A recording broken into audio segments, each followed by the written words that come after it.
نحمده ونصلي ونسلم على رسوله الكريم أما بعد فأعوذ بالله من الشيطان الرجيم بسم الله الرحمن الرحيم إن الذين قالوا ربنا الله ثم استقاموا تتنزل عليهم الملائكة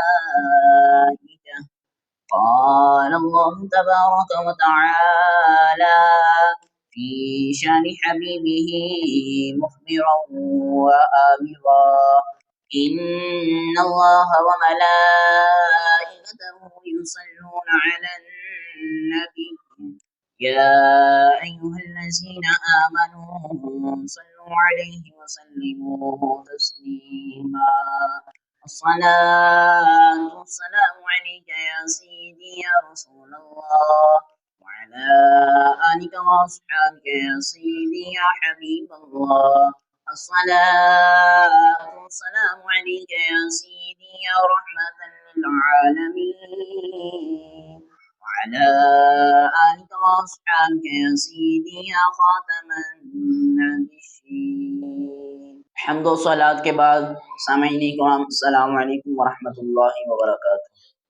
حضرات گرامی، رب تعالی نے قرآن پاک میں ارشاد فرمایا ان الذین قالوا ربنا اللہ، وہ لوگ جو یہ کہتے ہیں کہ اللہ ہمارا رب ہے، ثم استقاموا، پھر وہ ڈٹ گئے اس پر، تتنزل علیہم الملائکہ، پھر ان کی مدد کے لیے آسمان سے فرشتے بھی نازل کر دیے جاتے ہیں.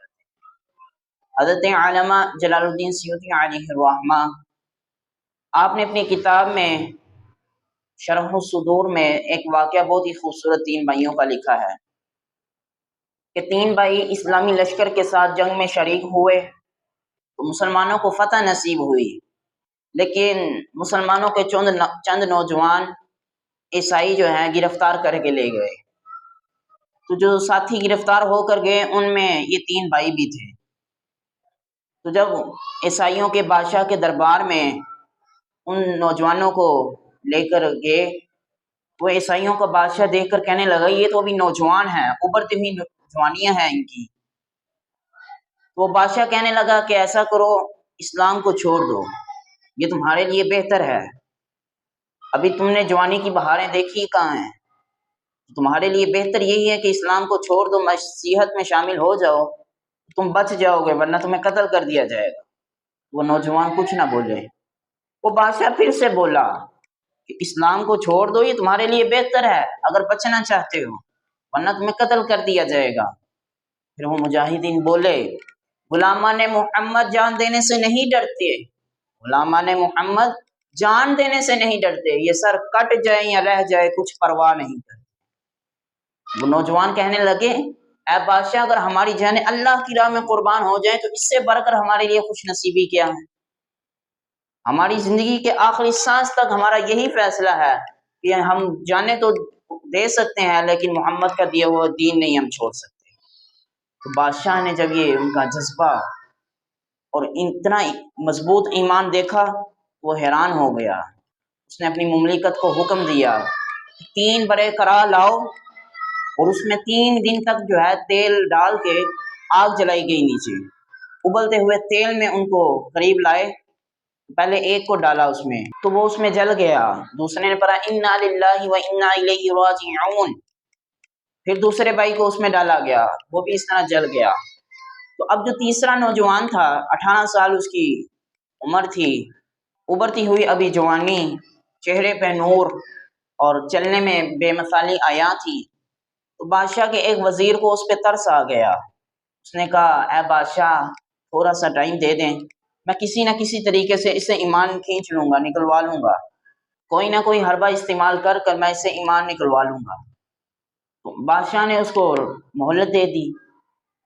تو وہ اس نوجوان کو گھر لے کر آیا، اپنی نوجوان بیٹی تھی حسین و جمیل، اس کو کہنے لگا کہ اس کو ایمان سے بہکانا ہے، اگر ہم اس میں کامیاب ہو گئے تو بادشاہ ہمیں انعام و اکرام دیکھ کر بہت کچھ ہمیں نوازے گا. وہ بیٹی کہنے لگی یہ تو میرے بائیں ہاتھ کا کمال ہے. تو وہ بیٹی جب اس نوجوان کے کمرے میں گئی وہ عبادت میں مصروف تھا، عبادت کر رہا تھا. وہ بیٹی کہتی ہے کہ میں ہر چند اس کی طرف بڑھنے کی کوشش کرتی، لیکن وہ نوجوان اپنی عبادت میں اس قدر مصروف تھا کہ اس نے آنکھ اٹھا کر بھی میری طرف نہیں دیکھا۔ فرماتے ہیں رات گزر گئی، صبح ہوئی، باپ کہنے لگا کیا خبر لائی ہو؟ میں نے کہا وہ نوجوان آج لگتا ہے اس کی عبادت کی رات تھی، آج وہ عبادت کر رہا تھا، اس نے وہ آنکھ اٹھا کر بھی میری طرف نہیں دیکھا۔ وہ دوسری رات آئی، بیٹی پھر اس نوجوان کے کمرے میں گئی، فرماتے ہیں آج پھر وہ نوافل ادا کر رہا تھا، ساری رات اس نے عبادت میں گزار دی، آنکھ اٹھا کر نہیں میری طرف دیکھا، ایک نہیں دو نہیں، حتیٰ کہ 40 راتیں اس طرح وہ بیٹی کہتی گزر گئی، لیکن اس نوجوان نے آنکھ اٹھا کر میری طرف نہیں دیکھا۔ اس قدر متقی اور پرہیزگار وہ نوجوان۔ تو وہ بیٹی کہتی ہے میں نے اس کو کہا تیری نگاہوں میں کون سا ایسا شخص بس گیا ہے کہ تو کسی اور کو دیکھتا ہی نہیں ہے؟ وہ نوجوان بولا نبیوں میں نبی ایسے، امام الانبیاء ٹھہرے، حسینوں میں حسین ایسے، محبوب خدا ٹھہرے۔ حضور علیہ الصلوۃ والسلام کی ذات ہی ایسی ہے کہ جو دیکھتا ہے پھر وہ دیکھتا ہی رہ جاتا ہے۔ چاند تارے ہی کیا ان کو دیکھتے رہ گئے، ارے ان کو ارض و سما دیکھتے رہ گئے۔ لاجواب حضور کا حسن تھا۔ وہ بیٹی بھی، اس نے بھی اسلام قبول کرنے کا ارادہ کر لیا، کہنے لگی مجھے بھی کلمہ پڑھاؤ۔ اس نے کہا پڑھو اشہد ان لا الہ الا اللہ واشہد ان محمد عبدہ ورسولہ۔ وہ بیٹی کہنے لگی اب ہمارا یہاں رہنا ٹھیک نہیں ہے، بادشاہ اور اس کے وزیر جو ہے ہمیں چھوڑیں گے نہیں۔ تو بیٹی نے کیا کیا، 2 گھوڑے پکڑے اور وہاں سے چل پڑے۔ صبح ہو گئی، کسی جگہ نماز کے لیے رکے تو دیکھتے ہیں پیچھے سے ایک لشکر آ رہا ہے، تو حیران ہو گئے، ان کو پتہ چل گیا شاید وہ پیچھا کرتے ہوئے آ گئے ہیں۔ لیکن جب وہ لشکر قریب آیا، اس لشکر میں وہی 2 بھائی تھے اس نوجوان کے، تو وہ حیران ہو گئے کہ تم ادھر؟ وہ دونوں بھائی بولے کہ تم نے اللہ کا قرآن نہیں پڑھا؟ وَلَا تَقُولُوا لِمَن يُقْتَلُ فِي سَبِيلِ اللَّهِ أَمْوَاتٌ بَلْ أَحْيَاءٌ وَلَٰكِن لَّا تَشْعُرُونَ، کہ جو اللہ کی راہ میں قربان ہو جائیں وہ مردہ نہیں، وہ مرتے نہیں ہیں، بلکہ بل احیاء، وہ زندہ ہیں، زندہ و جاوید رہتے ہیں۔ تمہیں عقل نہیں ہے، تم شعور نہیں رکھتے۔ تو وہ دونوں بھائی کہنے لگے کہ ہم آپ کا نکاح کرنے کے لیے آئے ہیں۔ انہوں نے ان دونوں کا نکاح کروا دیا۔ تو آپ دیکھیں کس قدر ایمان پر ان کی استقامت تھی، ڈٹے رہے، اسلام کو نہیں انہوں نے چھوڑا، جانے دینے کی باری آئی تو جان بھی قربان کر دی، اور پھر گناہ کی طرف بھی مائل نہیں ہوئے۔ اس قدر متقی شخص نے اس عورت کو بھی کلمہ پڑھا دیا۔